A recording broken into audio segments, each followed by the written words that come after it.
शेंडेवाडी विभागातील पोलीस पाटील आझाद मैदानावर करणार उपोषण। पोलीस पाटलांच्या वेतनवाढ व इतर मागण्याकडे शासनाचे लक्ष वेधून त्यावर सकारात्मक तोडगा न्यावा म्हणून डेबिवडी विभागातील शेंडेवाडी गावचे पोलीस पाटील संतोष पवार हे 21 फेब्रुवारी पासून मुंबई येथील ऐतिहासिक आझाद मैदानावर उपोषणाला बसणार आहेत व परिसरातील इतर पोलीस पाटील साखळी उपोषण करून त्यांना पाठिंबा देणार आहेत।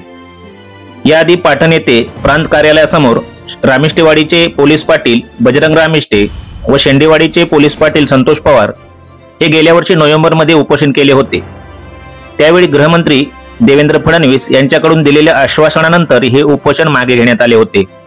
मात्र त्यावर सरकारकडून पोलीस पाटलांच्या मागणीसंदर्भात काहीच हालचाल होत नसल्याचे आता आझाद मैदान येथे उपोषण होणार आहे अशी माहिती पाटण तालुका पोलीस पाटील संघटनेचे अध्यक्ष नितीन पाटील यांनी दिली।